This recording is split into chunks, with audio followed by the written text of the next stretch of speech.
चर्चा के लिए आमंत्रित करना चाहूंगा। आरा की ही धरती के बेटे हैं, बड़ा लंबा राजनीतिक उनका सफर रहा है। पूर्व में राज्यसभा सांसद रह चुके हैं, बीजेपी के वरिष्ठ नेता हैं, सामाजिक उद्यमी हैं, आरा की धरती से ताल्लुक रखते हैं, बिहार के लिए लगातार काम करते हैं, बिहार के लोगों के लिए लगातार काम करते हैं। वो भी इस कार्यक्रम में जुड़ने वाले थे, लेकिन वो भी किन्हीं कारणों की वजह से नहीं जुड़ पाए, लेकिन दिल्ली से सीधा हमारे साथ जुड़ रहे हैं। जोरदार तालियों के साथ स्वागत किया जाए। रविंद्र किशोर सिन्हा जी, आर के सिन्हा जी हमारे साथ जुड़ चुके हैं।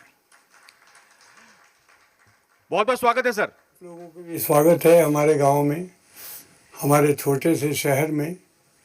अति प्राचीन है हमारा शहर, लेकिन अभी तक पूरी तरह विकसित नहीं हुआ है, छोटा ही है। शहर छोटा है, लेकिन लोगों के जज्बे और सोच बहुत बड़ी है, और इसके लिए जाहिर तौर पर तालियों के साथ मैं स्वागत करूंगा और सब बिल्कुल उनका उत्साह बढ़ाना चाहूंगा यहाँ के लोगों का। और मैं आपसे सवाल ये करना चाहूंगा, हमारा कारवां आज आरा में आपके लोगों के बीच पहुंचा है, आप अगर होते तो और भी बेहतर होता। इस कार्यक्रम के बारे में आप क्या कहना चाहेंगे सर?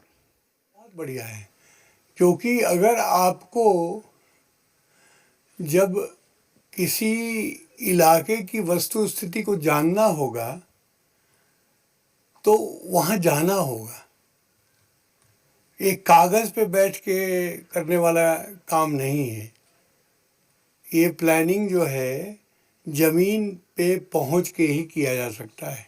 इसलिए मैं इसका बड़ा स्वागत करता हूँ। बहुत अच्छा इनिशिएटिव है आप लोगों का। अच्छा, झारखंड जब बिहार से अलग हो गया तो जो प्राकृतिक संपदा थी वो उस राज्य में चली गई, और पूरी तरह से बिहार कृषि पर ही आधारित यहाँ की अर्थव्यवस्था है।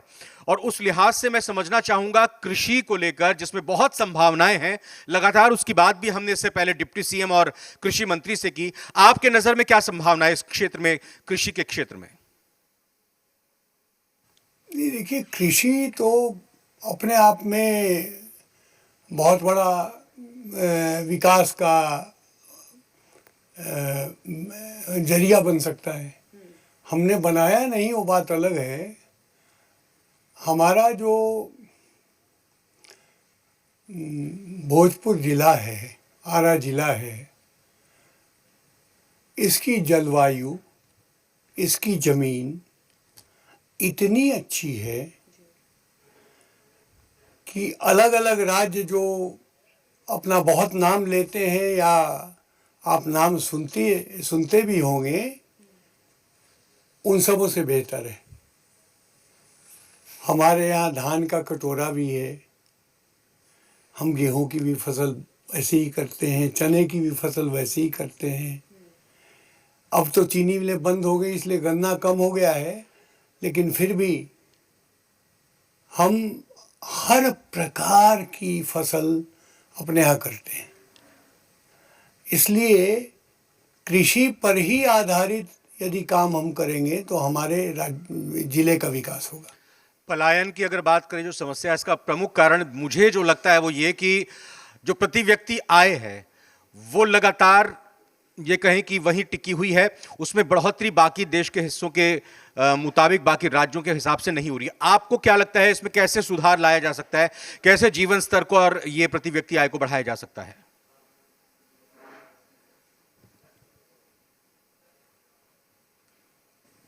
नहीं, ऐसा नहीं है। पलायन का जो रीज़न है वो ये दुर्भाग्यवश ऐसा हुआ हमारे ज़िले में खास करके, और बाकी आसपास के ज़िलों में भी, जो माओवादियों का और नक्सलियों का जो प्रकोप बढ़ा, इसके वजह से सबसे ज़्यादा पलायन हुआ।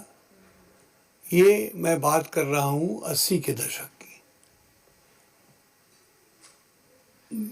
सबसे पहले वो चौरी कांड हुआ था, वो 70 के दशक में हुआ था, लेकिन 80 में ये ज़्यादा और सघन हो गया, जिसके कारण किसान अपने बच्चों को अपने गांव में रखना सुरक्षित नहीं महसूस करने लगे, तो बाहर भेजने लगे। और दूसरा दौर आया पलायन का, जो सबसे ज़्यादा आया, वो आया जबकि 15 साल लालू राबड़ी की सरकार रही। इन्होंने बिल्कुल जिस प्रकार से चीज़ों को समझा कि चरवाहा विद्यालय खोल दिया जाए और ये कुछ मतलब इस तरह के बहुत ड्रामेबाजी तरह की बात हुई, लेकिन कैसे हम नौजवानों के प्रॉब्लम को सीधे एड्रेस करें इसकी बात नहीं हुई, इसलिए पलायन हुआ। जी लेकिन अब जो हैं, जो पलायन कर चुके हैं, वो अब वापस आना चाहते हैं, जी क्योंकि 15 वर्षों में जो अभी नीतीश जी ने जो अपना शासन दिया है, उससे जो शांति व्यवस्था कायम हुई है और जिस प्रकार से बिहार समृद्धि की ओर बढ़ रहा है, अब हमारे नौजवान वापस आके और कुछ करना चाहते हैं। बिल्कुल। लेकिन अभी दिक्कत ये हुई, मैंने पत्र भी लिखा था मुख्यमंत्री को भी और तत्कालीन उद्योग मंत्री को भी, कि जितने लोग आए वापस कोरोना काल में, जी उनका एक स्किल मैपिंग होना चाहिए था, ताकि हम समझ लें कि किस तरह के स्किल के लोग कहाँ हैं, जी ताकि हमको निवेश को मंगाने में सुविधा रहेगी। जो निवेशक है वो जान पाएगा कि भाई भोजपुर ज़िले में इतने लोग जो हैं शुगर इंडस्ट्री या टेक्सटाइल इंडस्ट्री या स्टील इंडस्ट्री से जुड़े हुए हैं, इतने लोग हीरा तराशने का काम जानते हैं, जो भी उनका जो भी स्किल मैपिंग हो होना चाहिए था। अभी भी समय है, हम कर सकते हैं। लेकिन हमारा कहना ये है कि जो हमारा ट्रेडिशनल एग्रीकल्चर है, हम उसी में थोड़ा सा परिवर्तन अगर करें तो हम आमदनी बढ़ा सकते हैं। पहली चीज़ तो ये, आमदनी बढ़ाने के लिए पहला शर्त ये होगा कि हम केमिकल फर्टिलाइज़र और पेस्टिसाइड से दूर हटें और पूर्णतः हम ऑर्गेनिक और गाय के गोबर और गौमूत्र पर आधारित हम कृषि की तरफ जाएं। तो उससे क्या होगा कि एक तो हमारा इनपुट कॉस्ट है वो कम हो जाएगा, क्योंकि आधा से ज़्यादा खर्च किसान आज के दिन में बीज, खाद और कीटनाशक में करता है। अगर वो हम 2 गाय पालें, दूध बच्चे भी पिएंगे और अगर ज़्यादा होगा तो उसको बेच भी सकते हैं, लेकिन उनके गौमूत्र और गोबर से ही हम सारे हर प्रकार के फर्टिलाइज़र, हर प्रकार के पेस्टिसाइड बना सकते हैं। आप चलिए, हमारे बगल में यहीं पे हमारा गांव है, हमने किया है, आप देख लीजिए किस तरह से मैं कर रहा हूँ, और हमारी फसल कम नहीं हो रही है। एक बहुत बड़ा दुष्प्रचार किया गया है कि जैविक कृषि करोगे तो फसल कम हो जाएगी, ऐसा कुछ नहीं है। आप उनका स्वाद देखिए, आप उनका उत्पादन देखिए, आप उनकी गुणवत्ता देखिए, आप चकित रह जाएंगे। तो इसलिए पहली चीज़ ये है। दूसरी चीज़ ये है कि हम वैल्यू एडिशन कैसे करें। अब चने की खेती हम करते हैं, बहुत बढ़िया चना होता हमारे यहाँ, लाल चना। लेकिन अगर हम छोटी छोटी यूनिट लगाकर हम चने का बेसन या चने का सत्तू बना सकें तो हम वैल्यू एडिशन करेंगे, और वो चना जिस दाम में बिकेगा उसके 3 गुने दाम में वो बिकेगा। इसी तरह से हम चावल, जी जी धान का उत्पादन करते हैं, हम धान या चावल बेचने की बजाय अगर हम चूड़ा कुटवा के बेचें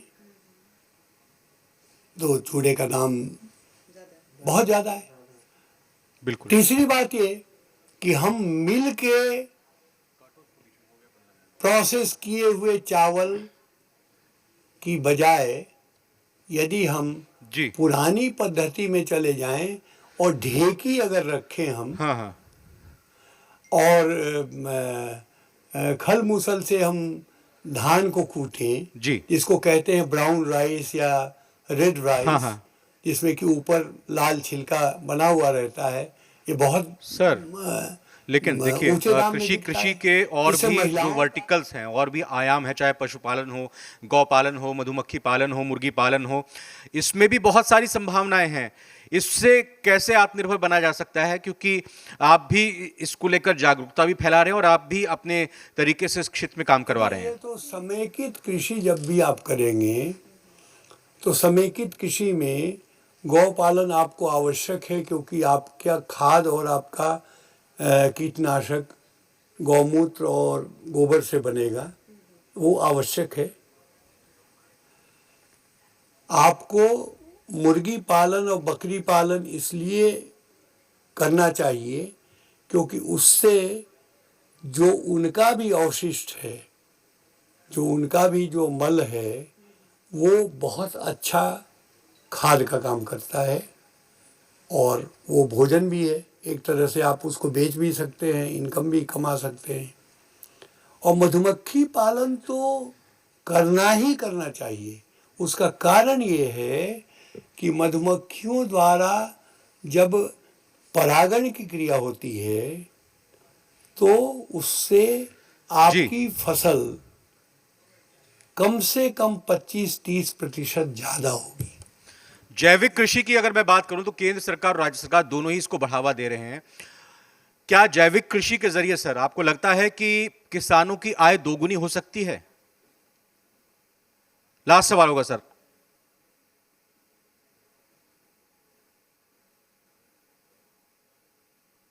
कि केंद्र सरकार की जितनी योजनाएं होती हैं वो राज्य सरकार का कृषि विभाग ही उसको लागू करता है। और केंद्र सरकार ने जैविक कृषि के प्रोत्साहन के लिए बहुत सारी योजनाएं लाई हैं।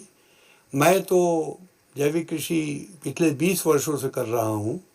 उस समय तो सरकार भी अनुकूल नहीं थी, तो हमने तो उसकी परवाह नहीं की। और हमने कभी भी एमएसपी के चक्कर में मैं नहीं पड़ा, बिल्कुल, क्योंकि हमारे तो खेत से हमारा सामान जो है वो एमएसपी के दुगने तिगुने दाम से उठा के ले जाते हैं लोग खुद। सर बहुत बहुत शुक्रिया आर के सिन्हा जी हमारे साथ जुड़ने के